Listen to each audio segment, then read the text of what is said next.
உயர்வு எப்போ கிடைக்கும்னா அதில் அனுபவம் இருந்தால் மட்டும்தான் கிடைக்கும். நீங்கள் மார்க்கெட்டிங் மேனேஜராக வந்து மார்க்கெட்டிங் எக்ஸிக்யூட்டிவாக எத்தனை ஆண்டுகள் ஒர்க் பண்ணியிருக்கீங்க? மார்க்கெட்டிங் மேனேஜருக்கு வந்து எனக்கு குறைஞ்சது ஒரு 3 ஆண்டுகள் மார்க்கெட்டிங் எக்ஸிக்யூட்டிவாக ஒர்க் பண்ணால் தான் கிடைக்கணும். ஆனால் உங்களுடைய மகன் வந்து என்ன பண்ணுறாருன்னா ஒரு கம்பெனியாக மாறிட்டு இருக்காரு. ஃபஸ்ட்டு அவர் எந்த துறையில் செல்ல வேண்டும் என்பதை வந்து ஃபஸ்ட்டு ஆணித்தனமாக ஃபிக்ஸ் பண்ணிக்கிட்டு அதே துறையில் ஊதியம் கொஞ்சம் குறைவாக இருந்தாலும் கொஞ்ச நாள் தாக்கு பிடிச்சி வேலை செய்தார்னா கண்டிப்பாக அதே துறையில் அவருக்கு அதிகமான உயர் பதவிகள் உள்ளது. எல்லா துறைக்கும் இதே தான். ஏன்னா அவங்க அப்பாவுக்கு வந்து என்ன இதுதான் கஷ்டம்னா 15,000 இருக்காரு, 20,000 போக இல்ல. அவரு முதல் கம்பெனிலேயே இருந்திருந்தாருன்னா இப்ப 25,000 தாண்டி இருப்பாரு. அதுதான் அவர் செய்த தவறு.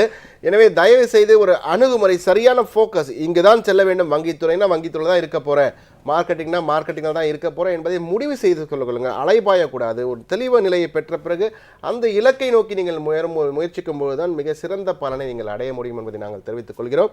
நிச்சயம் இதை உங்கள் மகனுக்கு நீங்கள் விளக்கமாக புரிய வைத்தால் அவருடைய எதிர்காலம் மிக சிறப்பாக அமையும் என்பதில் மாற்று கருத்து இல்லை. அடுத்த நேருக்கு செல்கிறோம். வணக்கம். அடுத்த இலக்கு. ஹலோ, வணக்கம் மேடம், சொல்லுங்க. ஹலோ சார், நாங்கள் விருதாச்சலத்துல இருந்து ரேணுகா பேசுகிறேன். விருதாச்சலம் ரேணுகா, சொல்லுங்க ரேணுகா. எஸ் சார், நாங்கள் MBA HR செகண்ட் இயர் பண்ணிட்டு இருக்கேன். சரிங்க. நெக்ஸ்ட் ஜாப் ஏதாச்சும் கிடைச்சா ஜாப் பண்ணிக்கிட்டே ICW பண்ணலாம்னு இருக்கேன். ஜாப் ஆப்பர்ச்சுனிட்டி எப்படி சார் இருக்கும்? அதாவது MBA படிச்சுட்டு இருக்கீங்க இப்போ? Yes sir. வெறும் வேலை கிடைக்கணும், வேலை கிடைச்சா வேலையும் செஞ்சுட்டு MBA படிச்சுட்டு ICW CW பண்ணணும்னு ஆசைப்படுறீங்க இல்லையா? Yes sir. ஜாப் ஆப்பர்ச்சுனிட்டி எப்படி இருக்கும்? சரி இருங்க, உங்களுக்கு ஒரு ஆடிட்டர் இருக்கார்கிட்ட கேட்போம். ஏன்னா நீங்கள் என்ன செய்ய இப்போ மீண்டும் உங்களுக்கும் ஒரு குழப்பம் இருக்குன்னு நினைக்கிறேன். என்ன பண்ணலாம் ஹரிஹரன் இவங்க? இல்லை, இப்போ MBA படித்தவங்க எல்லாமே இது மாதிரி திங்க் பண்ணிட்டு இருக்காங்க. BE எக்ஸ்ட்ரா பண்ணலாமா, அல்லது BE முடித்தவங்க MBA பண்ணலாமா, ரெண்டும் படிச்சுட்டு இருக்கவங்க CA CW எக்ஸ்ட்ரா ஒரு கோர்ஸ், எல்லா கோர்ஸ்லையுமே கால் வைக்கணும்னு நினைக்கிறாங்க. ஒரு கோர்ஸ் நீங்கள் உருப்படியாக படித்து நல்லா அதில் பண்ணிவிட்டு ஃபீல்டுக்கு போனாலே, சார் சொன்ன மாதிரி அங்கே உங்களை எக்ஸ்பீரியன்ஸ் டெவலப் பண்ணாலே உங்களால் நல்லா ஷைன் ஆக முடியும். நல்லா க்ரோத் உங்களுக்கு இருக்குது. ஈவன் நீங்கள் CW படிக்க வேண்டாம் நான் பண்ணலாம். பண்ணுன்னா உங்களுக்கு பொருளாதார சார் சொல்கிற மாதிரி உங்கள் பேக்ரவுண்ட் பார்த்துங்க, உங்களால் உட்காந்து படிக்க முடியுமா, 3 இயர்ஸ்க்கு அப்புறம் ஸ்பெண்ட் பண்ண முடியுமான்னு பாருங்கள். நான் ஆல்ரெடி பிகாம் முடிச்சிருப்பீங்க, டிகிரி ஒன்று முடிச்சுட்டு MBA பண்ணியிருப்பீங்க, MBA முடிச்சிருக்கீங்க வேறு, MBA முடிச்சுட்டு இப்போ நான் ஜாப் போனால் உங்களுக்கு பெட்டராக இருக்கும். இல்லை still if you want to increase your educational qualification, time permits 3 years to 3.5 years உங்களால் ஸ்பெண்ட் பண்ண முடியும்னாக்க நல்ல கோர்ஸ் தான், ப்ரொஃபஷனல் கோர்ஸ் பண்ணால் நல்ல க்ரோத் இருக்குது. பட் உங்கள் பொருளாதார வளர்ச்சியை வீட்டில் பார்த்துட்டு பண்ண முடியும்னாக்க கண்டிப்பாக பண்ணுங்க. நிச்சயமாக வேலை வாய்ப்புகள் நிறைய இருக்கு. மாணவர்களுக்கு மீண்டும் ஒரு முறை சொல்ல கடமைப்பட்டுள்ளேன். வேலை வாய்ப்புகள் நிறைய இருக்கிறது. வேலைக்கு தகுதியானவர்கள் தான் தற்போது மிக மிக குறைவாக இருக்கிறார்கள் என்பதுதான் பொதுவாக பன்னாட்டு நிறுவனங்கள் முதல் உள்நாட்டு நிறுவனங்கள் வரை அனைவரும் முதல் வைக்கும் வாதம். வேலை எங்களிடம் இருக்கிறது, வேலைக்கு தகுதியானவர்கள் எங்கே? மதிப்பெண்கள் மட்டும் தற்போது வேலையை பெற்று தராது என்பதை நீங்கள் தயவு செய்து புரிந்து கொள்ள வேண்டும். மதிப்பெண்கள் ஒரு என்ட்ரி டிக்கெட், அதாவது நுழைவு டிக்கெட், நுழைவு சீட்டு தான் அது. உள்ளே சென்று உங்கள் திறமையை நிரூபிக்க வேண்டும். உங்களுக்கு தெரிந்ததை வெளியே சொல்கின்ற திறன் வளர்த்து கொள்ளப்பட வேண்டும் என்பதுதான் மிக மிக அவசியம். வாய்ப்புகள் நிறைய இருக்கிறது. வாய்ப்புகளுக்கு தகுதியானவர்கள் தான் குறைவாக இருக்கிறார்கள். தகுதியை வளர்த்து கொண்டால் வாய்ப்புகள் உங்கள் வீட்டு கதவை தட்டும் என்பதில் மாற்று கருத்தே இல்லை. அதுதான் தற்போதைய யதார்த்த உலக நிலையின் உண்மை நிலை. அதுதான். அடுத்த நேருக்கு செல்கிறோம். வணக்கம். அடுத்த இலக்கு. ஹலோ, வணக்கம், சொல்லுங்க சார். வணக்கம் சார். காலை வணக்கம் சார். வணக்கம். காலை. இதுல ஒரு கொடுக்கிற இது சம்பந்தம் இல்லாத ஒரு விஷயம் இருந்தாலும் தமிழ் மொழியின் வளமையை சொல்ல வேண்டும் என்பதற்காக நான் சொல்ல, காலை வணக்கம் தமிழில் மட்டும்தான் வணக்கம் என்பது எந்த நேரத்திலும் சொல்வதற்காகவே தமிழில் மிக சிறந்த ஒரு வார்த்தையை கண்டுபிடித்திருக்கிறார்கள். காலை வணக்கம், மாலை வணக்கம், மதிய வணக்கம் என்பது கிடையாது. தமிழில் வணக்கம் எல்லா பொழுதுக்கும் உரியது ஒன்று. எனவே வணக்கம் என்றாலே போதுமானது. ஆங்கிலத்திலும் மற்ற மொழிகள் தான் good morning, good evening, good night எல்லாம் இருக்கிறது. தமிழில் எப்போதும் அனைத்து பொழுதிற்கும் எப்பொழுதிற்கும் சமமான ஒரு வார்த்தை வணக்கம். சொல்லுங்க. வணக்கம்.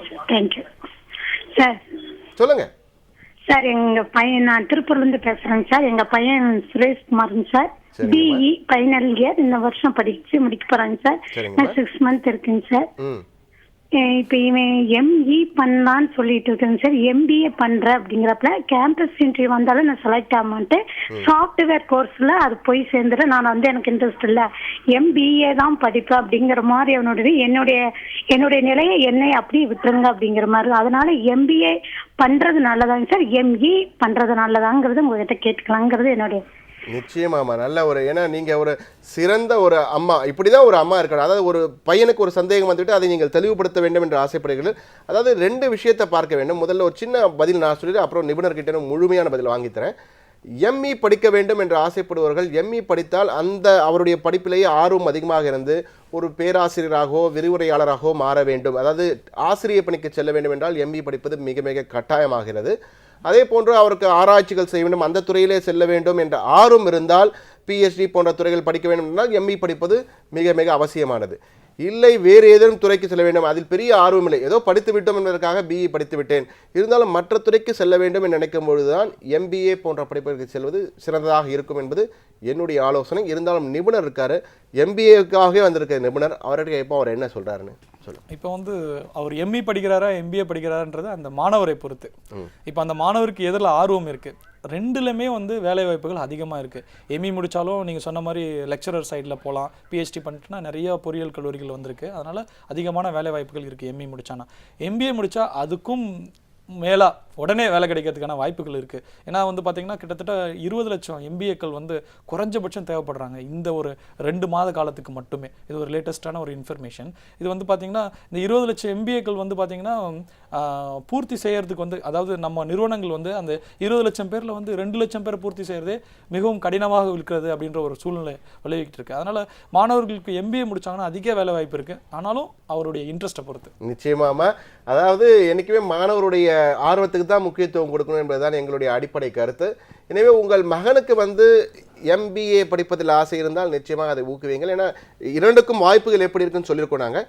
எனவே அவரிடம் நீங்கள் பேசி என்ன செய்ய வேண்டும், அவருடைய ஆர்வம் எதில் இருக்கிறது என்பதை, அடிப்படை ஆர்வம் எது, ஏன்னா ஆர்வம் தான் மிக முக்கியம், அதை தெரிந்து கொண்டு நீங்கள் முடிவெடுக்கலாம் என்பது எங்களுடைய கருத்து. கிட்டத்தட்ட நிகழ்ச்சி நிறைவை நோக்கி நாம் வந்துவிட்டோம். எனவே ஆடிட்டர் திரு ஹரிஹரன், உங்களுடைய நிறைவுரை கருத்தாக சிஏ ஆக வேண்டும், ஆடிட்டர் ஆக வேண்டும், உங்களை போன்ற ஒரு சிறந்த ஆடிட்டராக ஜொலிக்க வேண்டும் என்ற கனவில் பலர் இருக்கிறார்கள். அவர்களுக்கெல்லாம் நீங்கள் கூறுகின்ற அறிவுரை நிறைவுரையாக மிக சுருக்க உரையாக கேட்டுக்கொள்கிறேன். ஓகே, எல்லாருமே ஒரு இல்யூஷன் இருக்குது, இந்த ப்ரொஃபஷனல் கோர்ஸ் எடுத்தாலே சிஏனாலும் ரொம்ப கஷ்டமான கோர்ஸுன்னு. அது மாதிரி நீங்கள் நினைக்க வேண்டாம். எப்படி 10th + 2க்குலாம் எப்படி 1 இயர் கன்சிஸ்டண்ட்டாக படிச்சிங்களோ அதே மாதிரி படிச்சிங்கனாக்க எந்த கோர்ஸுமே ஈஸியான கோர்ஸ் தான். அதனால் டெய்லி படிக்கணும், படித்து சின்சியராக உங்கள் பண்ணுற தொழிலில் நீங்கள் நியாயமாக நடந்திருந்தீங்கனாக்க, சின்சியராக இருந்தீங்கனாக்க சிஏ கோர்ஸ் ஈஸியான கோர்ஸ். அப்புறம் எந்த துறையில் போனால் நமக்கு சேலரி நிறையா கிடைக்கும் அப்படிங்கிற நெக்ஸ்ட் கொஸ்டின் நிறையா வந்துகிட்டே இருக்குது. ஜாப் கிடைக்குமா, வேலை கிடைக்குமான்ட்டு. எல்லா துறையிலுமே எல்லா கோர்ஸ்லையுமே உங்களுக்கு ஜாப் ஆப்பர்ச்சுனிட்டி இருக்குது. ஆனால் அதில் நீங்கள் எப்படி ஷைன் ஆக போகிறீங்கிறது அதுக்கப்புறம் நீங்கள் அங்கே போய், ஏன்னா சார் சொல்கிற மாதிரி எந்த ஒரு கோர்ஸுமே சிஏவாக இருக்கட்டும் எம்பிஏவாக இருக்கட்டும் ஒரு நுழைவுச்சீட்டு தான், என்ட்ரி டிக்கெட் உள்ளே போகிறது தான். உள்ளே போனதுக்கப்புறம் நீங்கள் எப்படி பர்ஃபார்ம் பண்ணுறீங்க அது உங்களுடைய எபிலிட்டியை பொறுத்து தான் இருக்குது. அதனால் எல்லாருக்கும் ஒரு ரிலேஷன் என்ன, ஏதாவது கோர்ஸ் பண்ணுவோன்னா எடுத்தோன்னா 50,000 சேலரி வாங்கலாம், 60,000 சேலரி வாங்கலான்ட்டு. அது ஒரு மாதம் தான் வாங்க முடியும், அதுக்கப்புறம் வெளில தள்ளி விடுவோம் உங்களுக்கு. அதுக்கப்புறம் நீங்கள் போய் அங்கே ஒர்க் பண்ணணும், அதுக்கப்புறம் நீங்கள் போய் ஷைன் ஆகணும், அது உங்கள் கையில் தான் இருக்குது. ஸோ இஷ்டமான எந்த காரியமும் உங்களுக்கு கஷ்டமானதல்ல, நல்லா இஷ்டப்பட்டு பண்ணுங்க, தாராளமாக முன்னுக்கு வரலாம். நிச்சயமா கஷ்டப்பட்டு செய்வதை விட இஷ்டப்பட்டு செய்யும்பொழுது மிக சிறந்தவராக வர முடியும் என்ற நல்ல கருத்தை சொல்லியிருக்கீங்க. யூனிஸ் மல்கான் மேலாண்மை கல்வி கனவுல நிறைய பேர் இருக்காங்க, அவங்களுக்கு சுருக்கமாக நீங்கள் என்ன நிறைவுரையாக சொல்லுங்கள்? 2 விஷயம். ஃபஸ்ட்டு வந்து நீங்கள் ஒரு டவுட் கேட்டீங்க, அதாவது கல்லூரியை தேர்ந்தெடுக்கிறது. நான் அதை சொன்ன மாதிரி நீங்கள் வந்து எந்த ஒரு பிஸ்னஸ் ஸ்கூலுக்கு போனாலும் அது எந்த பல்கலைக்கழகத்தோட எந்த யூனிவர்சிட்டியோட அஃபிலியேட் ஆயிருக்குன்றதை தெரிஞ்சுக்கிட்டு அந்த யூனிவர்சிட்டியில் விசாரிச்சு சேருங்க. இது முதல் கருத்து. 2வது கருத்து என்னென்னு பார்த்தீங்கன்னா, எம்பிஏ முடிக்கிறவங்க எல்லாருமே ஒரு எம்பிஏ படிச்சுனா உடனே வேலை கிடச்சிருன்றதுக்கு பார்த்தீங்கன்னா எம்பிஏயோடு சேர்ந்து கூடுதல், அதாவது இந்த கம்யூனிகேஷனை டெவலப் பண்ணிக்கணும், அந்த மாதிரி துணை அதுக்கு தேவையான விஷயங்கள், வேலைவாய்ப்பு திறன்களை வந்து நீங்கள் வந்து அதிகப்படுத்தினா மட்டும்தான் ஈஸியாக அவங்களோட வேலைகளை நீங்கள் நுழைய முடியும். அப்புறம் நிறைய எம்பிஏ மாணவர்கள் பண்ணுற மிகப்பெரிய தப்பு என்னென்னா, அவங்க வந்து ஃபினான்ஸ், அதாவது அவங்களோட ஸ்பெஷலைசேஷன்லேருந்து மார்க்கெட்டிங், ஃபினான்ஸ், அல்லது சில பேர் வந்து ஃபினான்ஸ், ஹெச்ஆர், இதே மாதிரி அவங்களோட ஸ்பெஷலைசேஷன் வந்து ஒரு குறிப்பிட்ட ஸ்பெஷலைசேஷன் எடுத்துக்கிட்டு அந்த துறையை நோக்கி வெயிட் பண்ணிட்டு இருக்காங்க. ஆனால் மார்க்கெட்டிங்கில் தான் அதிகமான வேலைவாய்ப்பு இருக்கு. நான் எல்லா எம்பிஏ மாணவர்களுக்கும் சொல்ல விரும்புவது என்னென்னா, மார்க்கெட்டிங்கை வந்து அவங்க அவாய்ட் பண்ணிவிட்டு அப்புறம் ஒரு வருஷம் அங்கே எங்கே அலைஞ்சிட்டு திரும்ப அதே மார்க்கெட்டிங்குள்ளே வராங்க.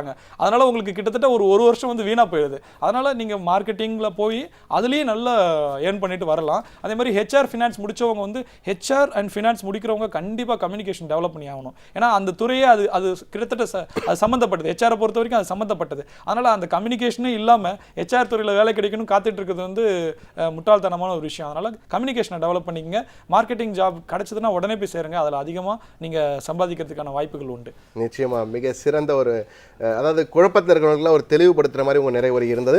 நேர்களே, நான் ஏற்கனவே கூறியது போல நிறைவு நேரம் வந்துவிட்டதால் முதலில் CA உள்ளிட்ட வணிக படிப்புகள் மற்றும் MBA MCA உள்ளிட்ட மேலாண்மை படிப்புகள் அதன் வேலைவாய்ப்புகள் குறித்து எங்கள் கேள்விகளுக்கும் சந்தேகங்களுக்கும் மிக கூர்மையாகவும் சிறப்பாகவும் பதிலளித்த கல்வி ஆலோசகர் ஆடிட்டர் திரு ஹரிஹரனுக்கும் திரு யூனஸ் மல்கானுக்கும் மனமார்ந்த நன்றிகளை முதலில் தெரிவித்துக் கொள்வோம். நன்றி திரு யூனஸ் மல்கான், நன்றி ஆடிட்டர் ஹரிஹரன். இளைஞர்களே, வழக்கம் போல் இன்றும் அடுத்த இலக்கு அனைவருக்கும் பயனுள்ள வழிகாட்டியாக அமைந்திருக்கும் என நம்புகிறோம். நாளையும் உயர்கல்விக்கு வழிகாட்ட பிரபல கல்வியாளர்கள் அடுத்த இலக்கிற்கு வர. இன்றைய நிகழ்ச்சியில் தொலைபேசியில் வாய்ப்பு கிடைக்கவில்லை என வருந்தும் நேயர்களுக்காக உங்கள் தேவைகளை பூர்த்தி செய்வதற்காகவே எங்கள் மின்னஞ்சல் சேவை காத்திருக்கிறது. உங்கள் சந்தேகங்களையும் கேள்விகளையும் அடுத்த இலக்கு @கலைஞர்tv.co.in, மீண்டும் சொல்கிறேன், அடுத்த இலக்கு @கலைஞர்tv.co.in என்ற மின்னஞ்சல் முகவரிக்கு அனுப்புங்கள். உங்கள் கேள்விகளுக்கும் சந்தேகங்களுக்கும் தங்கு தடையின்றி பதில்கள் கிடைக்கும். எனவே நேயர்களே, நாளை காலை 10 மணிக்கு அடுத்த இலக்கு நேரடி ஒளிபரப்பில் மீண்டும் உங்களை சந்திக்கும் வரை உங்களிடம் விடைபெறுவது உங்கள் சண்முக சுந்தரம். வணக்கம்.